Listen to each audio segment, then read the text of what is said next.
A struggling mechanic lends his phone to a stranded woman on a rainy afternoon. He doesn't know she's the heiress to a billion-dollar tech empire running from her own name. Before we dive in, hit that subscribe button and drop a comment. Where in the world are you watching from? The rain came in sheets, drumming against the tin roof of Bennett's auto like the world was trying to rinse itself clean. Jake Bennett stood in the dim light of his garage, wiping oil from his hands with an old rag that had seen better years. It was late. Most of the town had gone to bed hours ago, their windows glowing warm behind drawn curtains, but Jake always stayed a little longer, finishing one more brake job, tightening one more belt. Work was steady, but never enough to outrun the bills. Still, he did what he could, always had. The slam of wind against the garage door made him glance up. That's when he saw Ida's sleek black SUV pulled awkwardly onto the shoulder, just beyond the edge of his lot. Hazard lights blinked in the rain, their amber glow stuttering against the storm. Most folks around here didn't drive cars like that. It didn't fit, too polished, too expensive, too out of place. He tossed the rag on the workbench and grabbed his jacket. As he stepped out into the downpour, the cold hit him square in the face, soaking through the thin denim in seconds. The SUV's engine was dead silent, windshield wipers frozen mid-swipe, and standing beside the driver's door, arms wrapped tight around herself, was a woman.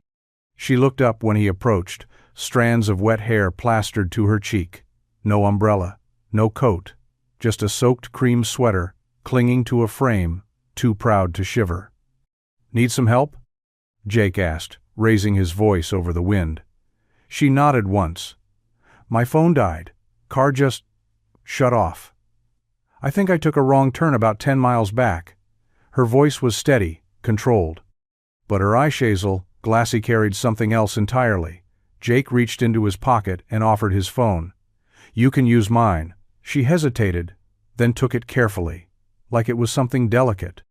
Their hands brushed cold skin against calloused palm sand.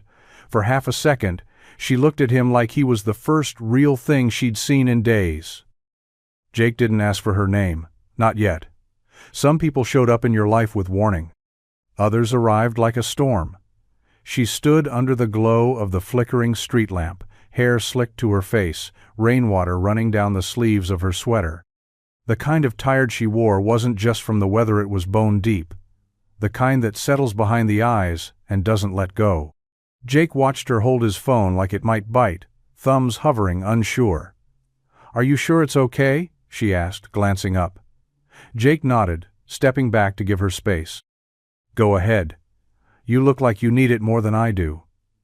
She turned away slightly, shielding the screen from the rain, her fingers finally moving. He couldn't hear the other end of the call, but he caught snatches of her voice, quiet, urgent, clipped. "No, I told you I'm fine. I needed to get out." "No, I'm not coming back yet. I just needed time." There was a pause, a longer one. Her jaw clenched like she was swallowing words she didn't want to say. Then, "I'll call you when I'm ready." She hung up, still holding the phone for a second too long before handing it back. Jake saw the way her hand trembled, even though she tried to hide it. "Thanks," she murmured. "Sorry. I didn't mean to take up your time." Jake shrugged, slipping the phone back into his jacket. "It's no trouble. Looks like you've had a long day." She gave a half smile, the kind people make when they're too tired to fake anything better. "You could say that." "Car just died?" "Yeah. Battery's fine, I think. But something else. It just stalled and wouldn't start back up." Jake nodded, already stepping toward the hood. "Mind if I take a look?" She hesitated, then reached into the driver's side and popped the latch. He opened it carefully, steam hissing faintly in the cold air. She stood nearby, arms crossed tight, not to block the rain but like she was holding herself together. Jake glanced at her from the corner of his eye. "You? From around here?" She shook her head. "Just passing through." And though she didn't say it, Jake knew. She was running from something. And maybe, just maybe, she wasn't ready to stop. The storm had eased to a drizzle by the time Jake finished poking around under the hood. The SUV's engine gave a soft grumble, then purred to life like it had never stalled in the first place. He shut the hood with a solid thunk, wiping his hands on the rag hanging from his belt. "She's good to go," he said, stepping back. The woman nodded, her expression unreadable in the dim light. "Thanks, really." Jake didn't push. Most folks, when they broke down on the side of the road, were quick to offer a name or some background, something to close the distance. But this woman hadn't said much at all. Just a storm-soaked sweater, a lost look in her eyes, and a phone call that sounded more like a warning than a check-in. As she moved toward the driver's side, she paused. Turned. "Claire," she said. "You know if you were wondering." Jake raised an eyebrow. "Claire?" She smiled, but it didn't reach her eyes. "Just Claire." Fair enough. He'd met people like her before, people with stories they weren't ready to tell. People who weren't running from a place so much as from a version of themselves they couldn't bear to be anymore. "Well, just Claire," he said, folding his arms. "You might want to get that ignition coil checked if it happens again. Could be heat-related. Electronics in these things are too smart for their own good." She gave a small nod, then climbed into the SUV. The window rolled down halfway as the engine idled quietly beneath her. "I'm sorry for the trouble," she said. "And thank you for not asking questions." Jake met her eyes and shrugged. "Some people talk when they need to, others just need to keep moving." She held his gaze for a moment longer, something flickering behind her expression, like maybe she was thinking of saying more. But then she nodded once, rolled the window up, and pulled onto the wet road. No wave. No goodbye. Just taillights fading into the dark, and the faint scent of rain, and something else, something expensive left behind in the air. Jake stood there for a moment longer, watching the empty road. Claire.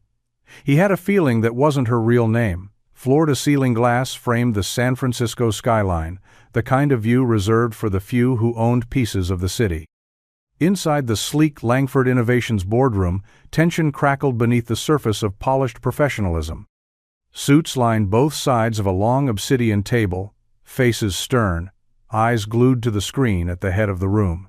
The headline on the muted news broadcast read, "Claire Langford missing from public eye, shareholder concerns grow." A man in his late 50s, silver-haired with a jaw sharpened by decades of cutthroat negotiations, muted the screen entirely. Victor Dane, interim CEO and longtime family associate, turned to face the board. "She's been off the radar for 11 days, he said, fingers steepled. "No press appearances, no calls, not even a check-in with legal." "She's done this before," a younger executive offered with a shrug. "Remember Zurich last year? She unplugged for a week, came back with that microgrid deal." Victor's voice hardened. "A week is not 11 days. And Zurich didn't come with national headlines and shareholder panic." Someone else cleared their throat near the end of the table. "Have we confirmed her security detail was dismissed voluntarily?" Victor nodded tightly. "All of them. Claire told them she needed time to go off script." He didn't say what they were all thinking, that Claire Langford, heir to one of the most powerful tech empires in the country, had vanished, and not even the firm's own AI-driven location tools had been able to track her. "She's smart," someone muttered. "Too smart, maybe." Victor stared out at the fog rolling in across the bay. The girl had always been sharp too, intuitive, too restless. And now, with the company preparing for a massive merger that required her signature, her silence wasn't just inconvenient. It was dangerous. A phone buzzed. "Still nothing?" Victor asked without turning around. "No, sir," came the reply. "Credit cards unused, phones off, jets still grounded." Victor exhaled slowly through his nose, watching the storm gather beyond the glass. Wherever Claire was, she didn't want to be found. And, if she stayed gone much longer, it wouldn't just be her reputation on the line, it would be the entire future of Langford Innovations. The bell above the diner door jingled as Jake stepped inside, shaking the last of the morning drizzle from his jacket. The place smelled like bacon grease and fresh coffee, the kind of scent that felt like comfort in a town like Ridgewell. Booths were already filling with early risers, farmers, mechanics, and the usual retirees with nowhere else to be but here, sipping from chipped mugs and trading yesterday's gossip like currency. Behind the counter, his sister, Maddie, was pouring coffee with one hand and balancing a plate of pancakes with the other. She spotted him and nodded toward his usual stool. "You look like you haven't slept," she said as he sat. Jake grunted. "Didn't finish up till almost midnight." She poured him a fresh cup, then leaned against the counter, eyebrow raised. "Late night emergency?" He hesitated, wrapping his hands around the mug. "Some woman broke down outside the shop. SUV stalled in the rain." Maddie blinked. "This town doesn't see many strangers, let alone at that hour." "She was different." He paused. "Didn't give a last name, just Claire." "Claire who?" "Didn't say. Borrowed my phone, made a weird call, then vanished into the dark like a ghost in a luxury ride." Maddie narrowed her eyes. "Luxury? Like how luxury?" "Langford. Class." Her brows shot up. "You're telling me some mystery woman in a six-figure SUV just showed up, used your phone and rolled out?" "Pretty much." Maddie leaned in closer, her voice dropping to a whisper. "You checked the news this morning?" Jake shook his head. "There's a whole segment running on some tech heiress that's gone off the grid." "Claire Langford. Ring any bells?" Jake's hand froze halfway to his cup. "No way." "I'm just saying," Maddie smirked. "You might have patched up a billionaire in your garage last night." By the time the lunch crowd rolled in, the story had already started to twist. Claire became Clara, then Clarissa. Some swore she had an accent. Others insisted she tipped in $100 bills. Jake said nothing more. He just drank his coffee, stared out the window, and wondered how long a woman like that could hide in a town this small, especially when everyone had already started looking. The sound of tires crunching over gravel pulled Jake's attention away from the rusted-out pickup he was working on. He looked up from under the hood, wiping sweat from his brow with the back of his hand. The same black SUV from 4 nights ago rolled into the lot, moving slow, like it didn't trust itself. And when it stopped, the driver's side door opened, and there she was again, Claire. This time, she wore a hooded jacket over her sweater, hair tied back in a loose knot, eyes shadowed with something that looked more like exhaustion than secrecy. She gave a small wave, hesitant, like she wasn't sure if she was welcome. Jake tossed his rag over his shoulder and stepped forward. "Back so soon?" Claire let out a breath that might have been a laugh. "Turns out the fix didn't stick. Car's acting up again. It stalled halfway up the county road, coasted the rest of the way here." Jake nodded, motioning toward the garage. "Pop the hood. Let's take another look." As she opened the SUV, Jake leaned in, checking the connectors he'd worked on before. They were still solid, but something deeper was going unelectrical, maybe. Something trickier. "You've got a gremlin in your system," he muttered. Claire leaned against the front fender, arms crossed. "Is that a technical term?" "Absolutely," Jake said with a straight face. "I have a whole system of supernatural diagnoses." A smile tugged at the corners of her mouth, the first real one he'd seen. "Well, should I be worried?" Jake glanced up. "Not unless it starts speaking Latin." She laughed genuine this time, and he caught a glimpse of someone lighter than the woman from the stormy night, someone less guarded. "This'll take a little while," Jake said. "You're welcome to wait inside." Instead of walking to the office, Claire followed him into the garage, stepping carefully around tools and old engine parts. She picked up a wrench, turned it over in her hand. "You always work alone?" she asked. Jake nodded. "Easier that way. Fewer distractions." Claire looked around, then back at him. "Maybe distractions aren't always a bad thing." She stayed. For hours. Just watching, asking questions, handing him tools, without being asked. No makeup, no pretense. Just Claire, whoever she really was, sitting on a stool in a dusty old garage, like maybe she needed something broken to fix herself, too. The afternoon sun filtered through the high windows of the garage, casting soft golden beams across the cluttered floor. The rain had given way to clear skies, but the air still smelled faintly of wet pavement and motor oil.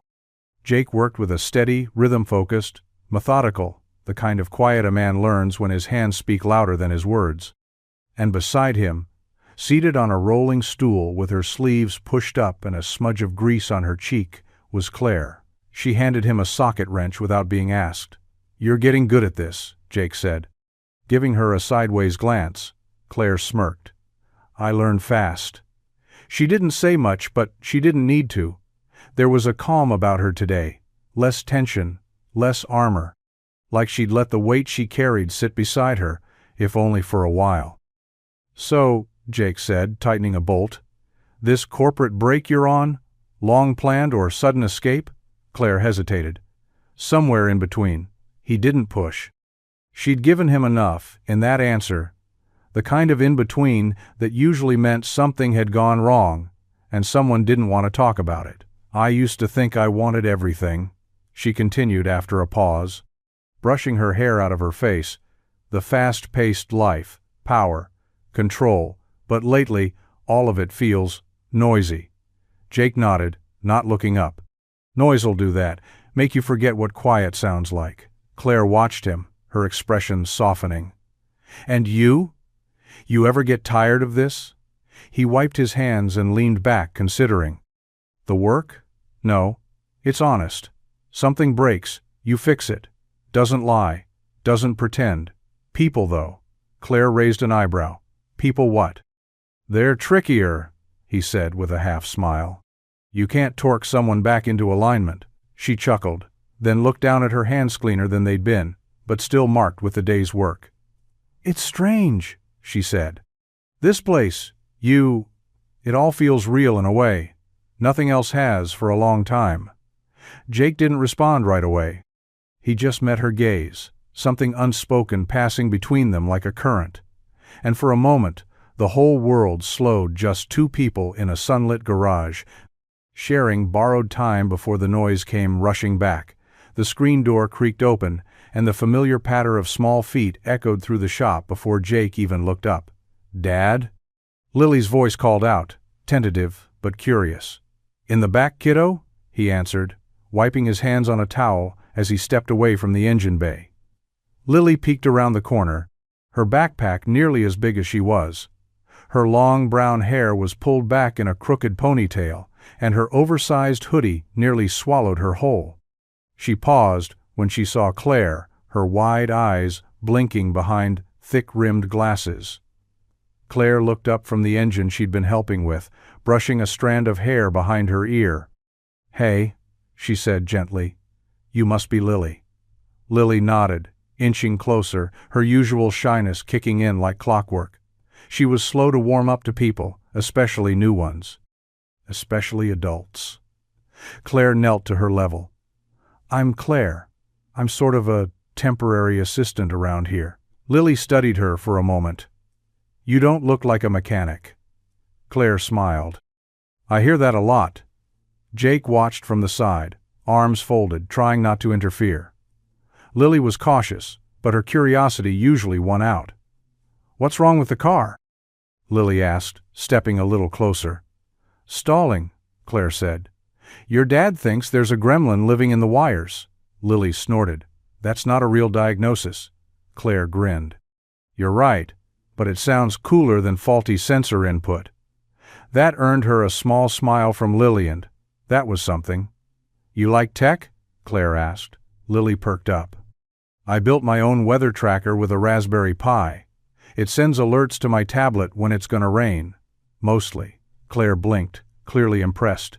"Seriously? That's amazing." Jake tilted his head. "She's the brain of the family. I just turn wrenches."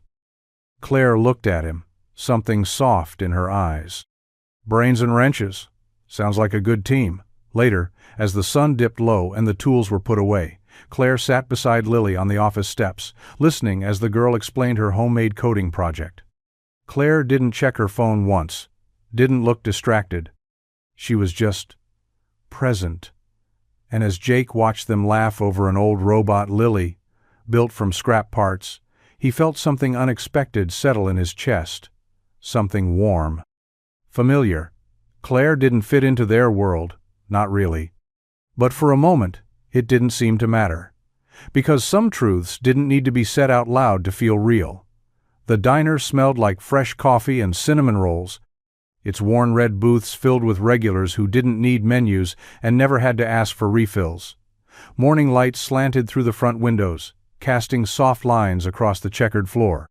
Claire sat at the corner booth, sleeves rolled up, apron tied haphazardly around her waist, balancing 2 plates of pancakes like she'd done it 100 times. She hadn't, but she was getting the hang of it. Maddie watched from behind the counter, smirking as Claire returned with an empty coffee pot and a sheepish smile. "You're lucky you're pretty," Maddie said, pouring fresh grounds into the machine. Claire laughed, brushing a strand of hair behind her ear. "I think I spilled syrup on table 5. Twice." "They'll live," Maddie replied. "Besides, you're better than half the kids I've hired." Claire looked toward the door as it jingled open.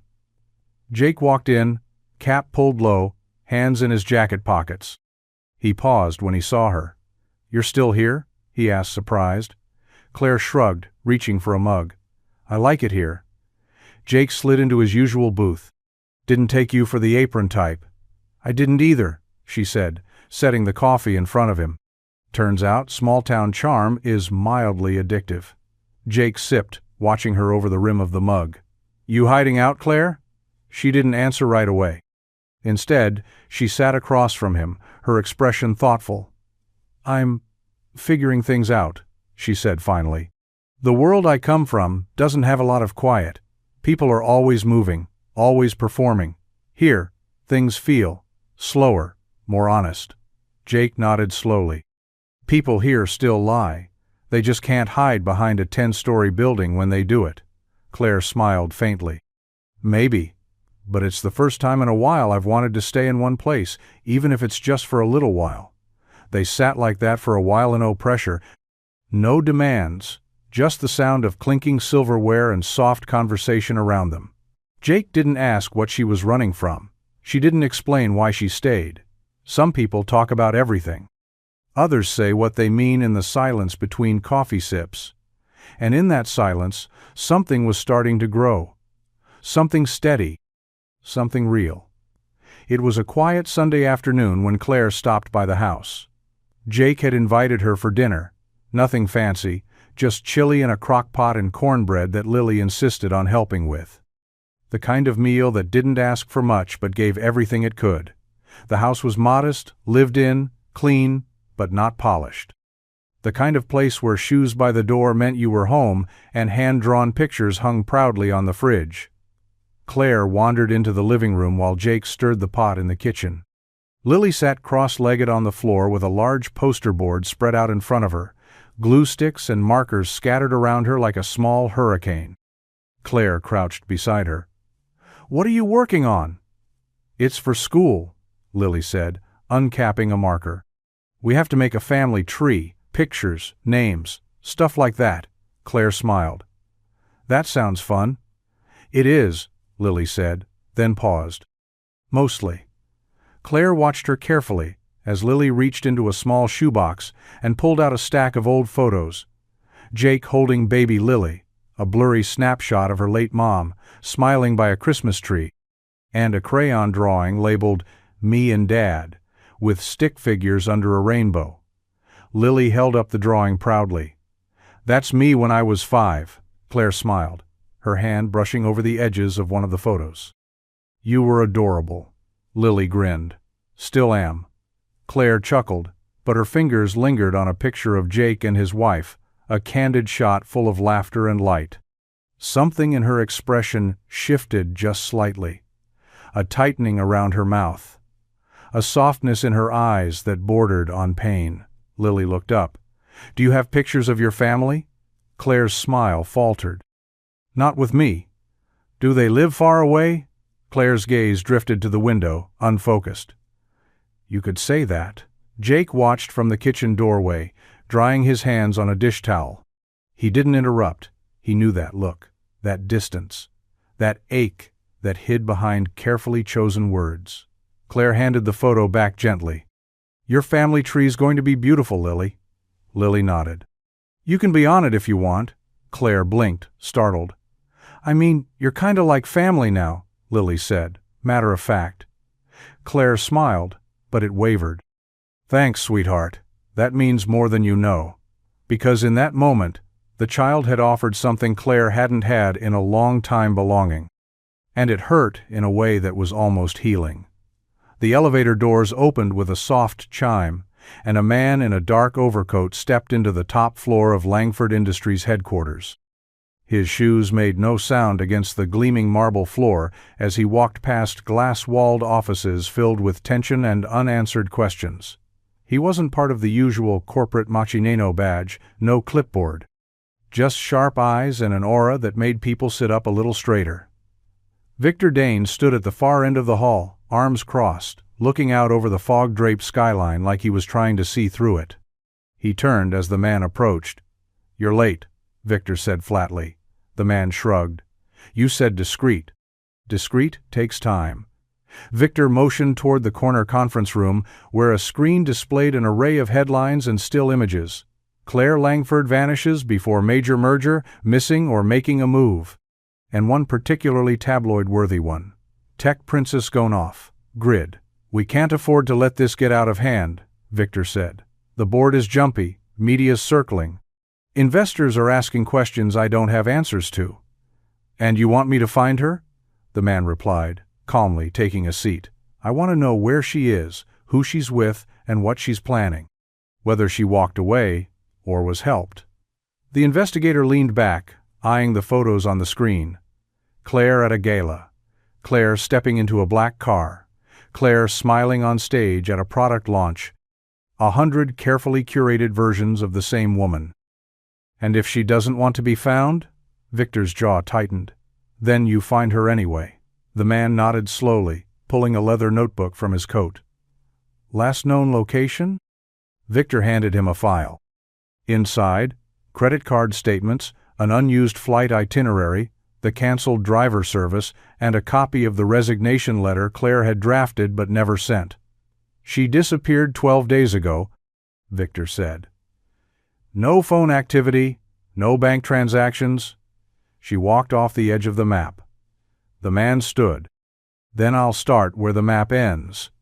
As he left the building, the glass doors shut behind him with a whisper, and the weight of Langford Industries' missing heiress hung heavy in the room.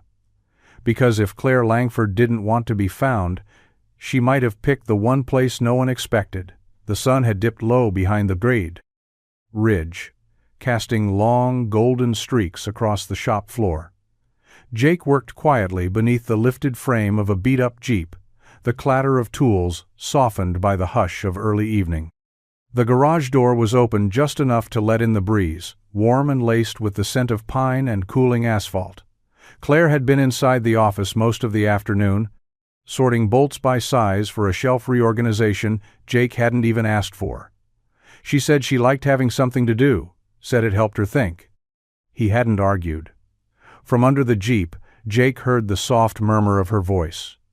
Not singing this time, talking. On the phone. Her tone was hushed but sharp. Not angry exactly, but clipped, like someone walking a tightrope between frustration and control. I told you, I'm not ready to come back, she was saying. No, I'm not hiding. I'm thinking. There's a difference. Jake paused, wrench in hand, and listened. You can't fix this by throwing money at it. That's the whole problem. Tell Victor I'll respond when I'm ready, not when it's convenient for shareholders. There was a long silence, broken only by the faint whir of the fan. Then, no, don't send anyone. If you really want to respect my decision, stop acting like I've been kidnapped. I'm safe, and I'm still Claire Langford. Jake's grip on the wrench tightened. He didn't move, didn't breathe. The name hung in the air like the aftershock of a gunshot. Claire Langford. Not just Claire. The missing tech heiress plastered across every business headline in the country. Her voice softened on the next words. I just needed to find a place where no one looked at me like I was a product. Another pause. Then the call ended with a sharp beep, followed by a sigh. Jake slid out from under the Jeep and wiped his hands, careful not to make a sound. Claire stepped out of the office a moment later, back to her usual self-calm, warm-eyed, sleeves rolled up. "You need help with the inventory labels?" she asked. He looked at her for a second too long before nodding. "Yeah, that'd be great." He didn't say anything about what he'd heard. Not yet. Because sometimes truth needs to sit in the quiet a while, until both people are ready to face what comes next. It was late, long after the garage had closed and the tools had been stowed away in their rightful spots. The air was thick with the scent of warm metal, oil, and the faint sweetness of the pine trees just beyond the shop. A low hum of crickets had replaced the usual sounds of the day, and the stars above Ridgewell flickered like they had nothing better to do. Jake sat on the old bench just outside the garage, a thermos of coffee balanced on his knee. Claire was next to him, legs tucked up beneath her, fingers curled around a chipped mug Maddie had left behind one night and forgotten. She hadn't said much since dinner. Neither had he. But the silence wasn't uncomfortable. It felt like the kind that let things rise to the surface in their own time. "I used to think I had the best job in the world," Claire said finally, her voice quiet. "Everyone knew my name. People smiled too wide, nodded too hard, told me I was brilliant even when I knew I wasn't." Jake glanced at her, but didn't speak. Just waited.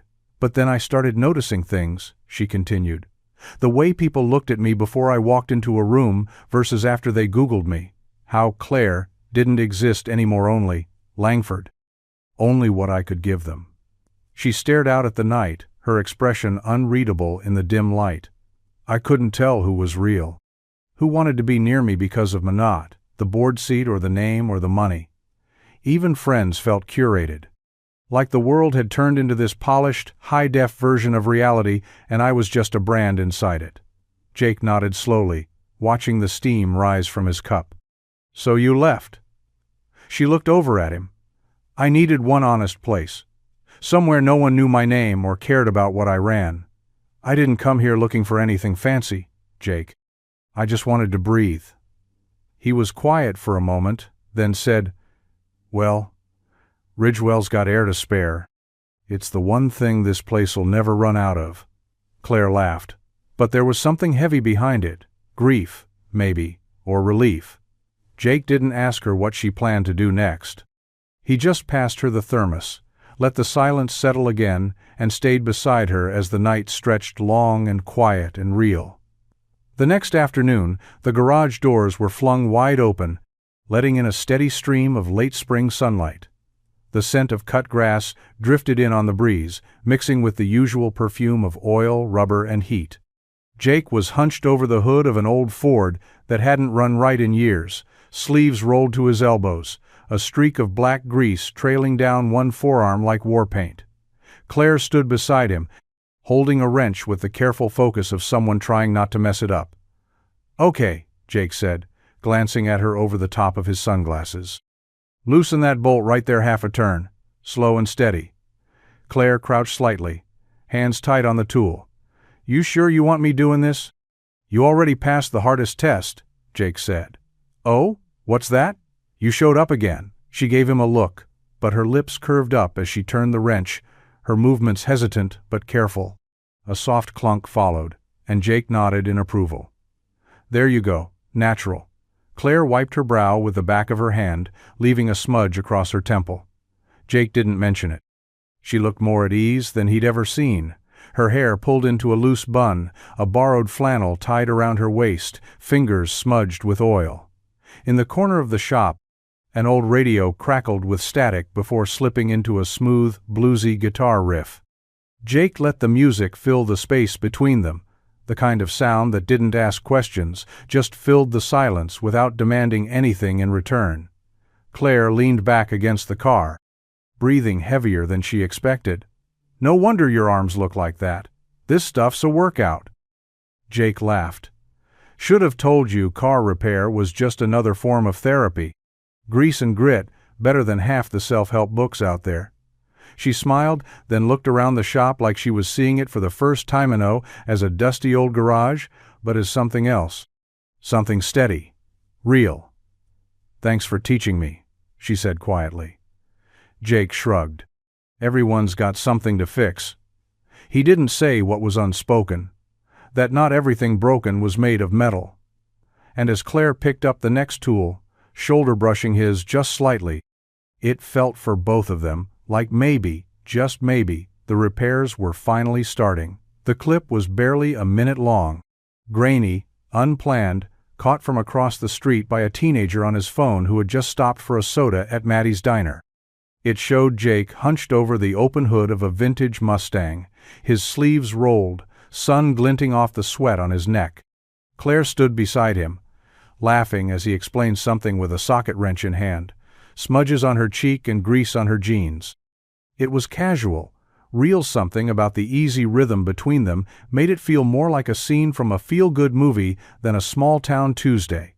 By the time Jake found out about it, the video had already racked up over 80,000 views. "I'm not even on social media," he grumbled, staring at Maddie's phone like it might explode. "You are now," Maddie said, grinning as she slid a mug of coffee in front of him. #GarageGoals. Apparently you and Claire have a fan base. He shook his head, but Claire sitting across from him at the counter was biting back a smile. "You're trending," she teased. "Guess I'm not the only one who sees something special in this place." Jake raised an eyebrow. "I didn't fix that carburetor for likes." "No," Claire said, more softly now. "You fixed it because it needed fixing. That's exactly why people are watching." Later that week, Jake got a call from a startup based 2 towns over young tech types trying to support rural small businesses. They'd seen the clip and wanted to help digitize Bennett's Auto. Scheduling systems, online booking, remote diagnostics. It wasn't something he'd ever considered, but they were offering to cover the first phase for free as a pilot project, something about showcasing authentic mechanics. Jake listened, unsure what to say. It wasn't his world apps and cloud storage and virtual garages. His was a world of wrenches and intuition. But Claire stood beside him while he took the call, giving him that quiet look she gave when she believed in something more than she said. "You think I should do it?" he asked after he hung up. She shrugged. "I think the world's finally noticing what's been here all along." Jake looked around his garage, at the tools passed down from his dad, the patched flooring, the handwritten invoices, and then at Claire. Still wearing his flannel from yesterday. Maybe change didn't have to mean losing who you were. Maybe it just meant letting a few more people in to see it. The diner was louder than usual that morning, the kind of buzz that hummed just beneath the clinking of silverware and the hiss of the coffee machine. It wasn't about the usual town gossipno talk of who forgot to pay their water bill, or which high schooler was caught sneaking smokes behind the bleachers. This was different. The kind of talk that came in half-lowered voices and wide-eyed glances over steaming mugs. Maddie noticed it first when old Roy Jenkins pulled out his tablet, something he only used for reading weather reports and watching war documentaries. But now he was jabbing the screen with a thick finger, turning it to show the woman next to him. "Swear to God, that's her," he whispered, pointing at the glossy image on a national news site. The headline blared, "Claire Langford still missing billionaire tech heiress vanishes days before merger." Maddie walked over, squinting at the screen. There she was, hair pinned back. Designer blazer. Poised. Powerful. The exact opposite of the woman currently helping Jake unload tires across the street at the garage, laughing in a flannel and jeans, grease smudged under her nails. "No way," someone said. "You think it's really her?" "I heard she paid for her coffee with exact change," muttered another. "Billionaires don't carry cash. She's been helping Jake. Working. You think someone like that needs to change oil for fun?" The buzz turned into a current, running table to table until it was more than just whispers. Jake heard it too. When he walked into the diner for his usual takeout, Claire trailing behind, hair damp from the morning rain, every conversation stalled. Forks paused mid-air. Phones lit up on the counters. And the silence that followed was louder than anything spoken. Maddie met his eyes over the counter. One look was enough. "She knows," Maddie said quietly, handing him the brown paper bag. "It broke big this morning. I didn't tell her." Figured it wasn't my story to tell. Jake glanced at Claire, who was staring at a crumpled newspaper someone had left behind. Her face was calm, but her eyes were different now, wary, distant. It was no longer a question of if people knew. It was just a matter of what they'd do with that knowledge. And whether Ridgewell was still big enough to hold her secrets. The garage felt colder than usual, even with the afternoon sun pressing through the open doors. Jake stood by the workbench, arms crossed, jaw tight, watching Claire as she wiped down a set of wrenches with the same focus she'd had all week. But today, it felt forced, like she was trying to keep her hands busy so her thoughts wouldn't catch up. "You gonna tell me?" Jake asked, voice low, steady. Claire paused mid-wipe, her back to him. "Tell you what? Don't play it like that." He took a step forward. "Claire Langford, billionaire tech heiress, vanished CEO. You've been front-page news since yesterday." She slowly turned, expression unreadable. "So you saw it." "Everyone saw it," Jake said. "Whole damn town knows now." She said nothing. Jake ran a hand through his hair, pacing a few steps before stopping again. "You told me you were just passing through, that you were looking for quiet. I figured maybe you were getting away from something, but I didn't think—" He stopped himself. "You lied." "I didn't lie," Claire said sharply. "I just didn't tell you everything." He laughed, bitter and short. "That's a nice way to say you lied." Claire's face hardened. "You think it's easy, walking into a place like this with my name? People look at you like you're made of money, like you don't get to feel real things because you've got a number next to your name." Jake stared at her, something tight in his chest. "I'm not people. I'm me. You could have told me." Claire looked away, her voice softer now. "I didn't want to ruin it." "Ruin what?" "This," she said, motioning to the garage. "You, Lily, the diner, the quiet, the way people looked at me like I was someone, not some headline." Jake swallowed hard, his voice barely above a whisper. "But it wasn't real." "It was," Claire said fiercely. "At least to me." Silence fell between them, heavy and raw. Then she dropped the rag on the bench, grabbed her bag from the office, and turned for the door. "Claire?" Jake called after her. She didn't stop, didn't look back, because when trust breaks, it doesn't always shatter with a scream. Sometimes it just walks out the door. The rain returned that night, soft and relentless, tapping against the garage windows like a memory that wouldn't let go. Jake sat alone at his workbench, the shop dark, except for the small lamp glowing above him.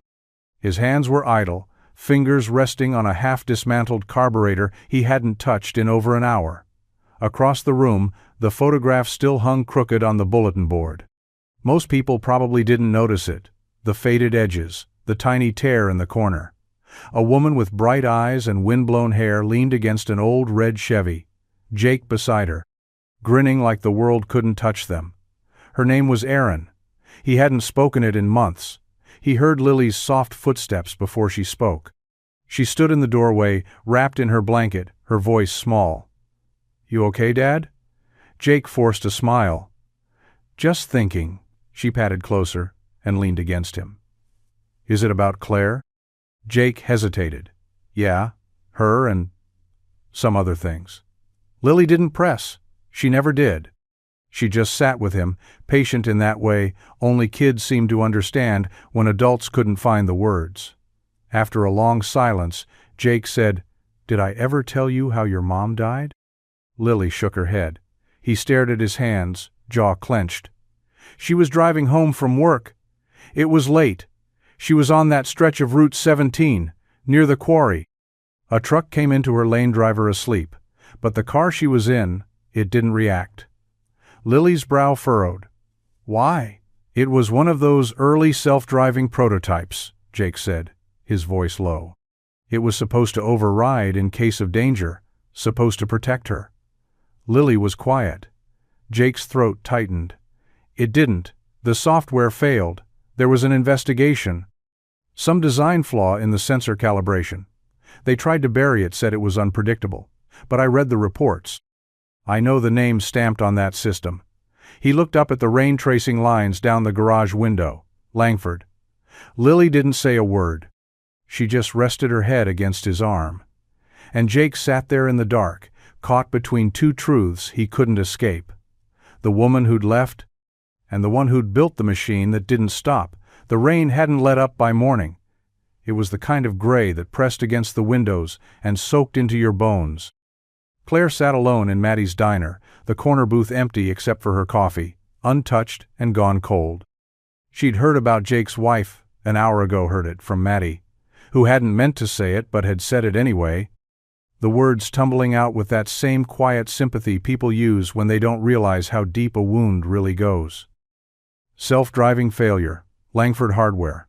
Her name, her company. Claire hadn't spoken since. She stared out the window, her reflection blurred in the glass. The town looked different now. Smaller, farther away. Like she'd stepped out of whatever bubble had let her pretend she belonged here. She barely noticed the bell above the door when Maddie returned from the back, wiping her hands on a towel. "You okay?" Claire shook her head slowly. "No." Maddie sat across from her, watching her closely. "You didn't know." "But I should have," Claire whispered, voice cracking. "God, Maddie, it was our tech. Our failure. I built that division. I signed off on those road tests. I used to brag about our safety scores." She looked down, hands clenched into fists on the table. "People like Jake, people, like his wife, they were just data points to me. Case numbers on a report I barely read before moving on to the next product launch." Maddie was quiet for a moment. "You didn't cause the accident." "No," Claire said, tears gathering now. "But I made it possible. I helped build a system that let someone die, and then walked away from it like it wasn't my problem." She wiped her eyes, but it was no use. The dam had cracked. "I thought coming here would help me find something real, something honest. But I was living in someone else's peace, borrowing it. Pretending I hadn't helped take that same peace from Jake." Maddie reached across the table, laid a hand over Claire's. "He trusted you," she said gently. "He still might." Claire looked at her, broken wide open. "I don't know if I deserve that." And in the silence that followed, the weight of guilt settled on her chest like a storm with no end in sight. Jake found the envelope on the workbench the next morning. It was resting beside his coffee thermos, edges curled slightly from the damp. His name was written across the front, in careful, looping script. Jacano last name, no flourish, just that. Like she knew he'd understand without needing anything more. He stared at it for a long time before picking it up. The garage was quiet. The only sounds, the slow tick of the wall clock and the creak of the old rafters above. Outside, Ridgewell was waking up, but inside, the world felt still suspended in the moment between opening the letter and knowing what came next. He unfolded the single sheet of paper. "Jake, I don't know how to start this, so I'll just say it. I'm sorry not for who I am, but for what I brought into your life without knowing. I didn't come here to lie. I came to disappear. I thought if I stripped away the name, the company, the weight, I could remember who I used to be before everything got so loud. And then I met you. You were quiet, in the way that mattered, honest, steady. You fixed things not for money or praise, but because someone needed help. You reminded me of everything I forgot existed in the world. And Lily. She saw me before I even remembered how to see myself. But I need you to know something that's heavier than all of that. Your wife, what happened to Harriet, was our fault. Mine. Langford's. We built something we couldn't control and we buried the consequences because it was easier than facing them. I didn't know until Maddie told me, but knowing now, I can't stay. Not until I figure out how to carry that truth and still look you in the eye. This isn't an apology. It's not enough to call it that. It's a thank you for letting me be someone else for a while, someone real. Take care of Lily, and take care of yourself. You both deserve more than what I can offer right now." Claire Jake stood there, letter trembling in his hand. She hadn't left a number, no forwarding address. Just word sync on paper, honest and raw, and a silence too wide to fix with a wrench. The days slipped into weeks, and the weeks folded into months. Ridgewell moved on, the way small towns always did, slow and steady, the seasons changing like clockwork. Summer gave way to the early bite of autumn, and the mornings turned crisp, the kind of cold that settled in your bones before sunrise. Jake showed up to the garage every day, like always. He turned wrenches, rotated tires, replaced belts, rebuilt engines. The motions stayed the same. But something behind them didn't. There was a silence now. Not the peaceful kind, not the good quiet he used to find at the end of a long day. This was the hollow kind, the kind that hung heavy in the corners, in the empty stool across from his workbench, in the untouched coffee mug Claire used to fill half full and always forget to finish. She hadn't come back, not once. Jake never told anyone about the letter knot, even Maddie. He kept it folded in the top drawer of his desk, tucked between an old invoice pad and a faded photo of Erin. Every now and then, he'd take it out, stare at the words without really reading them, and then put it back like it burned. Lily noticed, even if she didn't say it. One night over dinner, she poked at her mashed potatoes with her fork, her voice barely above a whisper. "Do you think Claire's okay?" Jake looked up, caught off guard. "Yeah, I think she is. She didn't say goodbye. She left a letter." "But not to me," Lily said, eyes glistening. "I thought she liked being here. I thought we made her happy." Jake's throat tightened. He reached across the table, covering her small hand with his. "You did, kiddo. She just had things she needed to work through." Lily nodded, biting her lip. "I miss her." Jake didn't say me too, but it sat there in the silence between them, loud and full of static. He worked, he parented. He smiled when he needed to, but there was a weight in his chest he hadn't been able to shake, and it echoed every time he glanced at the door, half expecting to hear that bell chime again and see her standing there, still wearing his flannel, still trying to remember who she was. It started with a headline. Claire Langford breaks silence, former tech heiress speaks out in live interview. Jake didn't see it right away. It was Maddie who burst through the garage office door, phone clutched in her hand, eyes wide. "She's on," she said, breathless. "Turn on the TV." Jake frowned, wiping grease from his hands. "Who's on?" "Claire." The name hit him square in the chest. By the time he reached the break room, the screen was already lit up with the image of Claire Langford, no longer hiding behind borrowed flannels and half-truths, but sitting under the harsh lights of a live network interview. The set was sleek and modern, but Claire looked out of place in it.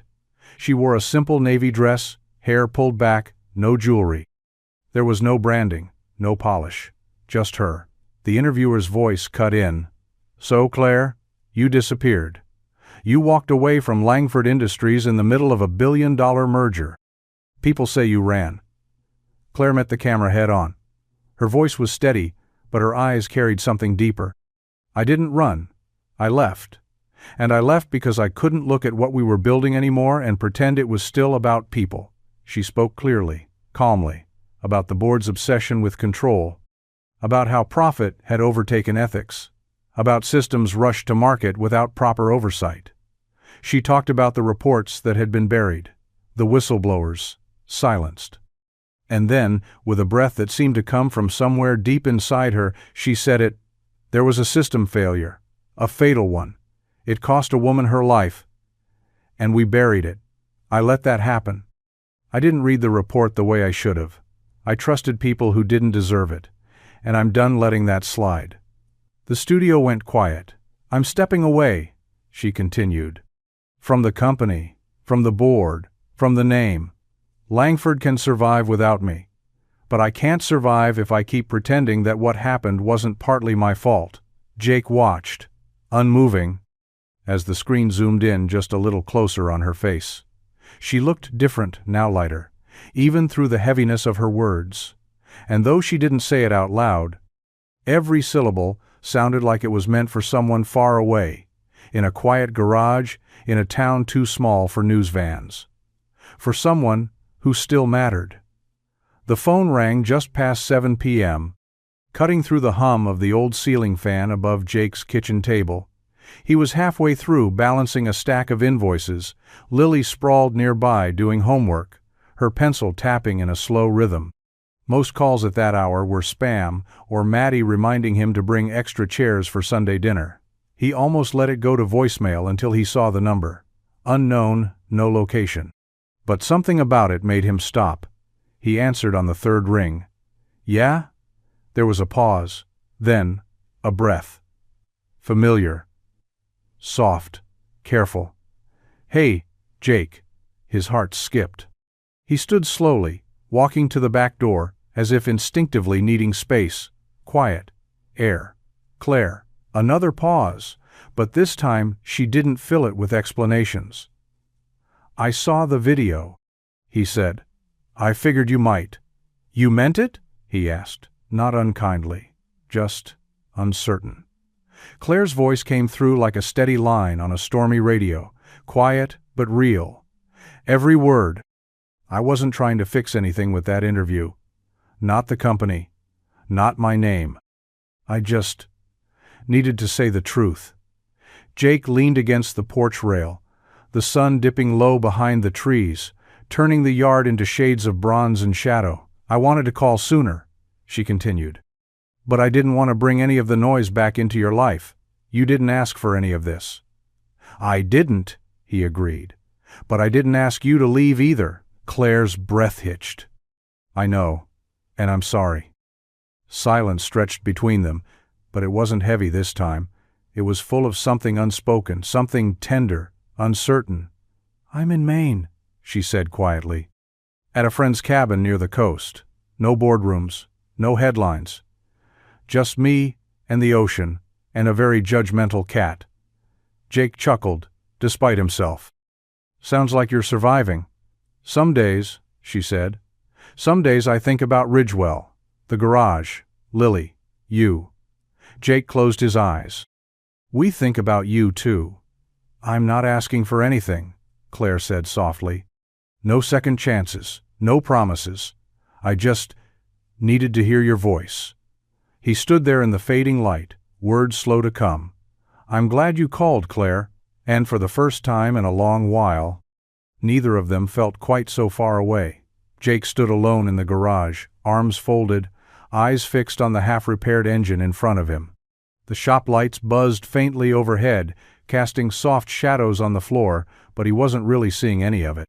Claire's voice still echoed in his head, not just the words she'd spoken over the phone, but the way she'd said them, gentle, uncertain, honest, in a way that didn't try to fix what couldn't be fixed. He hadn't told Lily about the call. Not yet. Maybe because part of him didn't know what it meant. Maybe because the name Langford still lodged somewhere in his chest like a splinter he couldn't quite pull free. He missed her. God, he missed her. The way she laughed with her whole face, like she hadn't done it in years. The grease stains on her hands that never seemed to bother her. The way she watched Lily's robot projects like they were little miracles. But missing someone wasn't the same as forgiving them. And Claire wasn't just a person, she was a legacy. A name stamped on the system that failed his wife. A name that bought silence when Jake was screaming for answers. A name that reminded him that sometimes the powerful got to walk away clean. The worst part was, Claire had never pretended to be innocent. She didn't deny what her company had done. She didn't offer excuses. And that made it harder, not easier.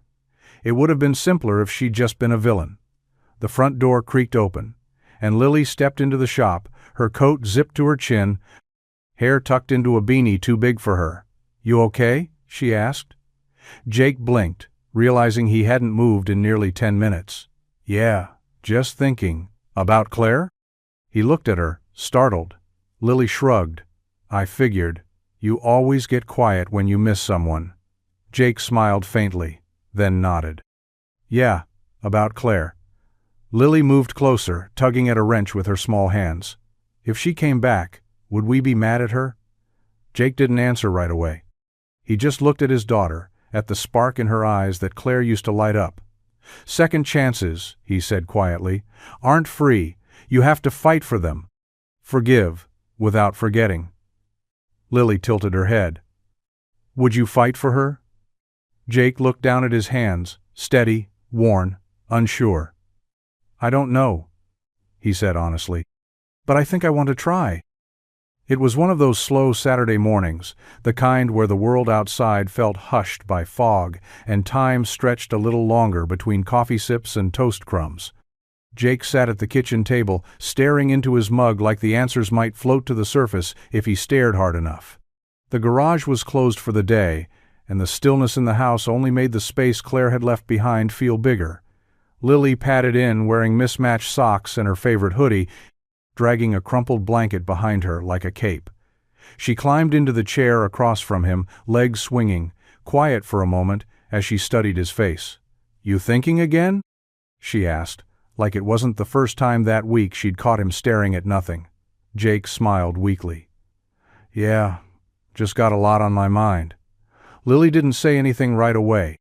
She reached for her cereal and stirred the spoon through the milk, more focused than necessary. Then, softly, "It's okay if you miss her." Jake blinked. "Who?" "Claire," Lily said simply, like it didn't need any dressing up. "I do too, but it's different for you." Jake leaned back in his chair, sighing. "It's not that simple, kiddo." "Maybe not," Lily said, still stirring. "But you were happiest when she was here." Jake looked at her, surprised by how direct she was. She wasn't a kid who said things just to say them. She noticed. She listened. She remembered. "I know she messed up," Lily continued, eyes fixed on her bowl. "And I know you're still mad. But I saw how you looked at her. You smiled more. You laughed at dumb things. You fixed stuff together, without even talking." Jake rubbed a hand over his face.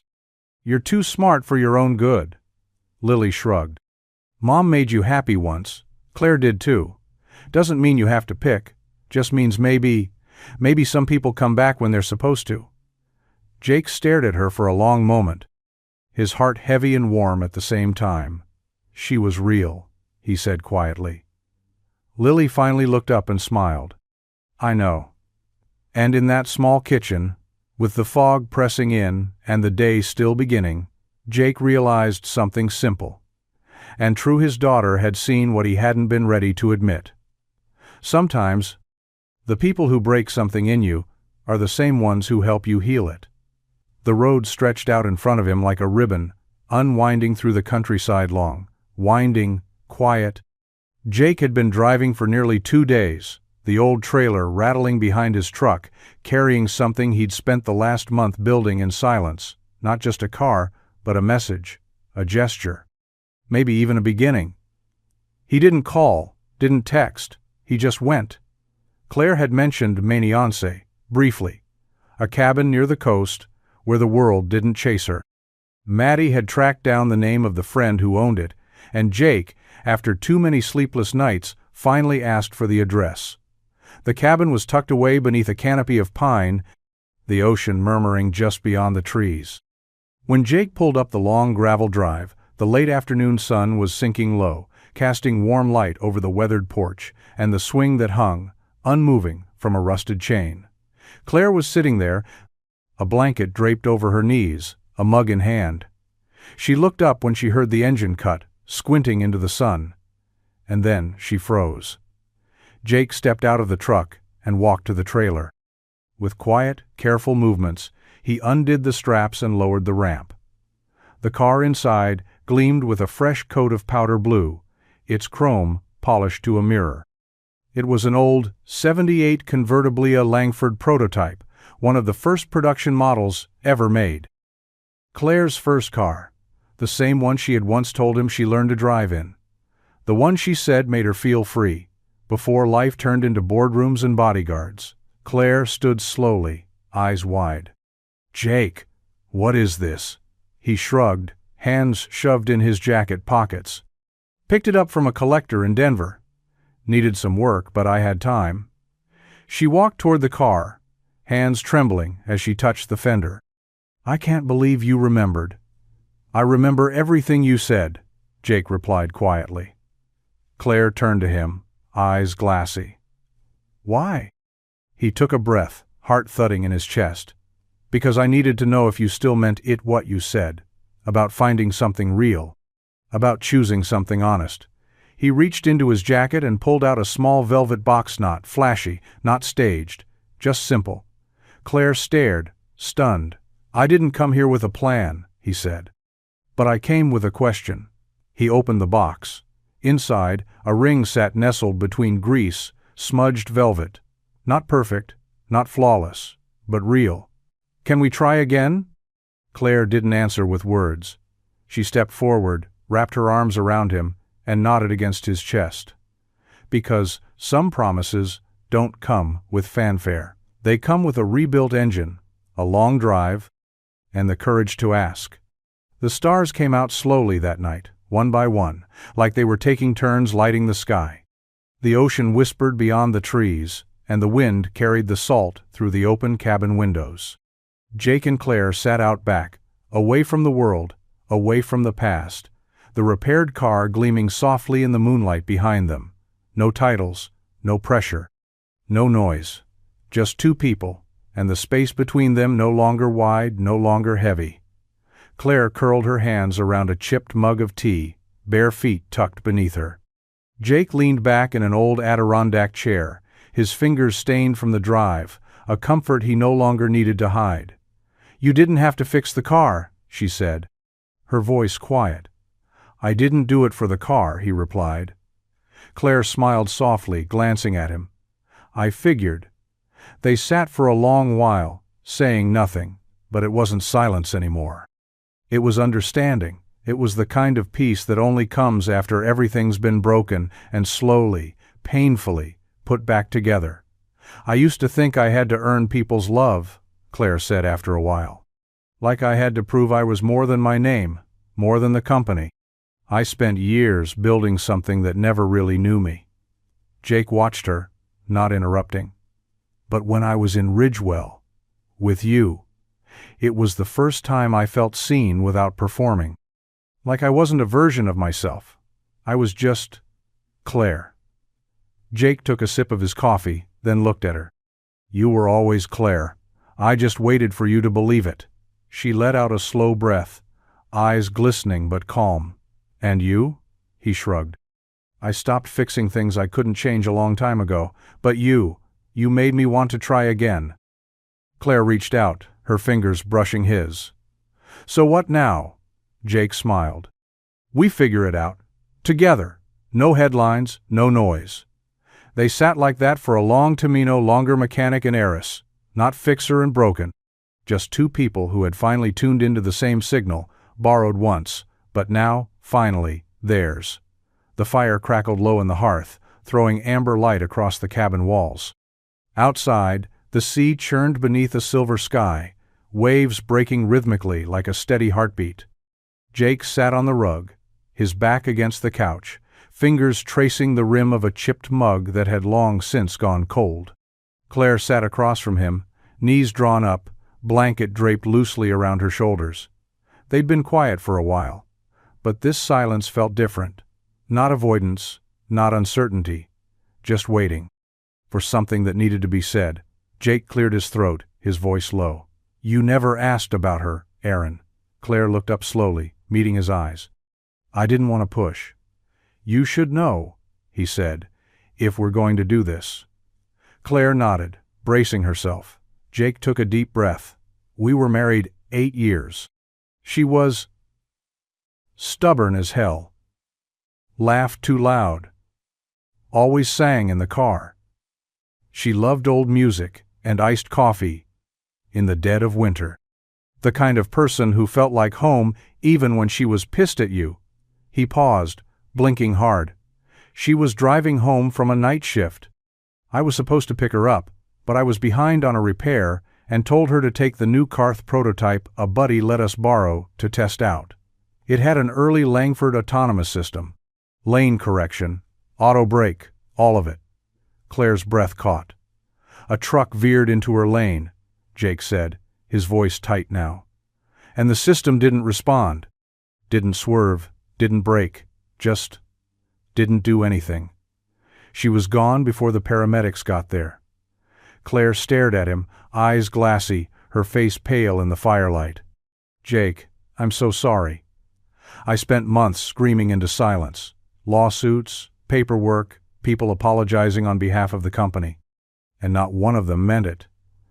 He looked at her now, not with anger, but with something heavier, sadder. "I hated your name for a long time." Claire didn't flinch.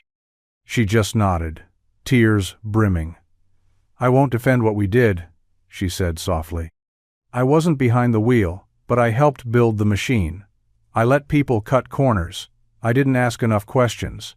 That guilt lives in me now, whether you're here or not." Jake studied her. "Why'd you come back?" "Because you gave me something I didn't deserve," she whispered.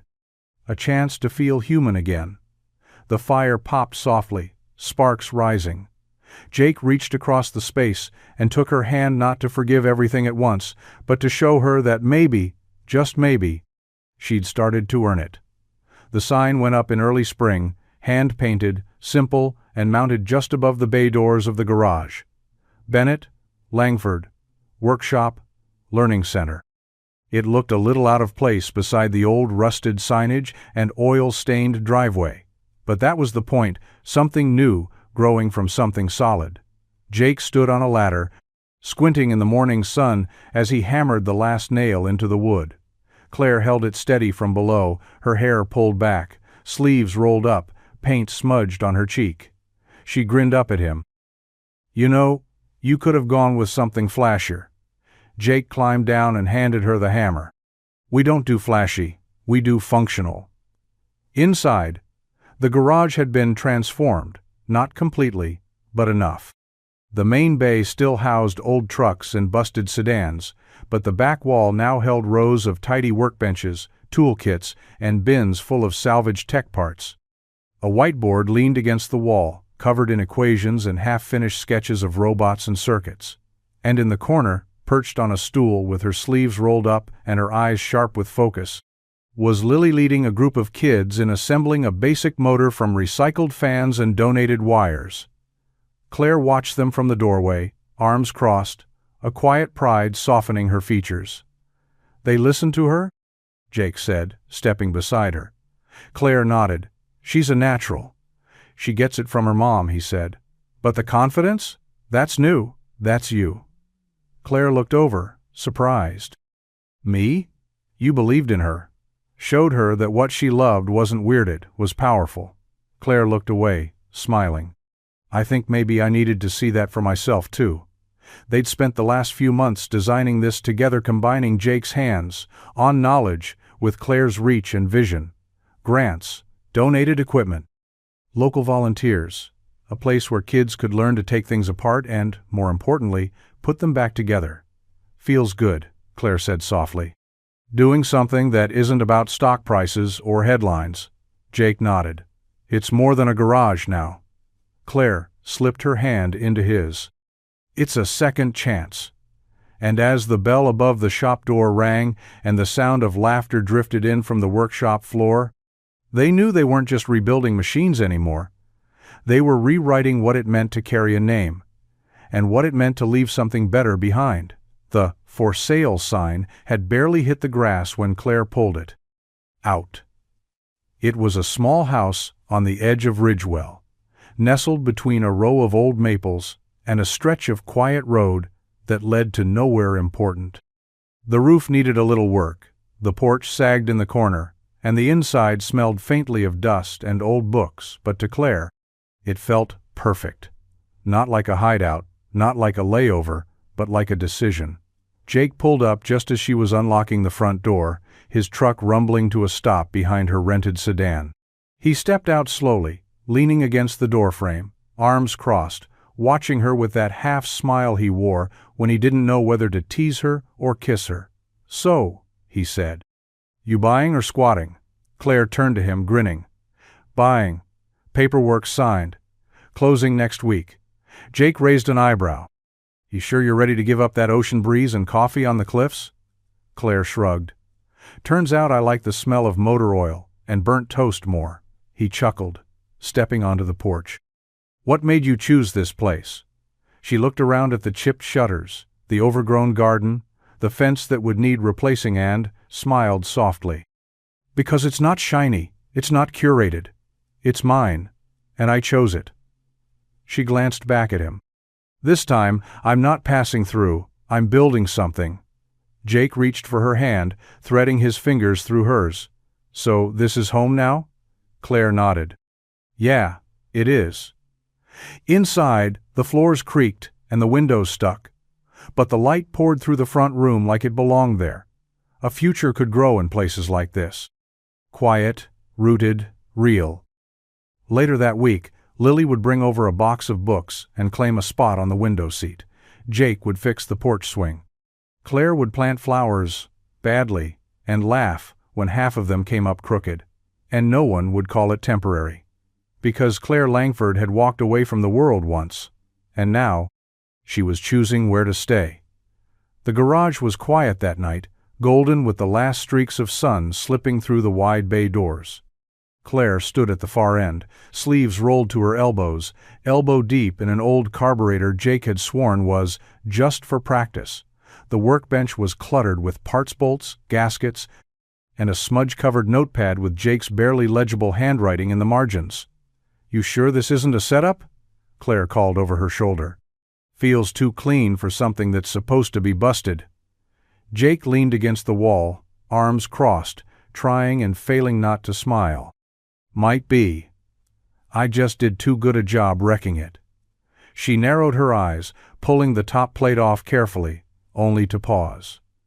There, nestled inside the hollow of the carburetor, between two coils and a tiny handwritten note that simply read, "Still want to build something together?" was a ring, not shiny or flashy. A thin band of brushed silver, simple and solid, with a tiny gear inset into the band, a nod to the grease and grit that had brought them here. Claire blinked, her breath catching, hands still hovering in the air like she wasn't sure whether to laugh or cry. "Jake," she whispered. He walked over slowly, pulling a rag from his back pocket, wiping his hands as he went. "I figured, if I was going to do this," he said, his voice low and steady, "I should do it in a way that makes sense to us. You fix the world one broken piece at a time. I fix engines, and this thing here," he nodded at the carburetor, "was busted for a long time." Claire looked up at him, tears threatening to blur her vision. "Are you asking me to marry you with a piece of automotive equipment?" Jake grinned. "Wouldn't have it any other way." She laughed, swiping at her face, then reached for the ring with grease-streaked fingers. "Yes," she said, breathless. "Yes, you absolute idiot." He didn't wait. He pulled her in, arms wrapping tight around her waist, and kissed her right there, surrounded by tools and dust and everything that had brought them back to life. It wasn't perfect. It wasn't polished. But it was real. And it was theirs. The garage looked different, now bigger, brighter, but still stitched with the same heart it had always had. The original bay remained, though it had been cleaned up and reinforced with new siding. Beside it stood a sleek addition, glass windows, solar panels, and inside, rows of workbenches where kids pieced together drones, circuit boards, and stripped down engines with wide eyes and grease-stained hands. A mural stretched across the side, wall painted by a local artist. It showed a gear meshed with a blooming tree, and beneath it, a small line of text in bold lettering, "Built, not bought." Lily stood at the front desk, taller now, voice steady as she welcomed a new customer through the door, a teenage girl holding a busted laptop in one hand and a bent bike wheel in the other. "Is this the place that does the free workshops?" the girl asked. Lily smiled, nodding. "You're in the right spot. We'll teach you how to fix both, and how to charge your own battery pack if you stick around long enough." The girl looked around in awe. "This place is amazing. How did it all start?" Lily glanced over at the wall behind the counter, where a framed photograph hung. It showed her, years younger, standing between Jake and Claire. Jake in his faded flannel, Claire in a grease-smudged hoodie, both of them smiling like they hadn't yet realized how much their lives had changed. "It started with a phone call," Lily said simply. The girl blinked.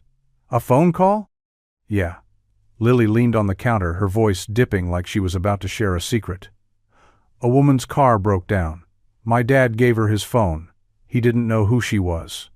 She didn't know who she wanted to be, but that moment standing in the rain, asking for help, it changed everything.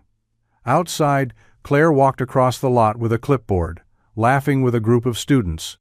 Jake was by the old Mustang, teaching a kid how to tighten a timing belt with patience carved into every movement. The world kept moving. Engines still stalled. Kids still asked too many questions. But this place, they had built it together. And the signal that brought them to each other? It never dropped. It just grew stronger with time.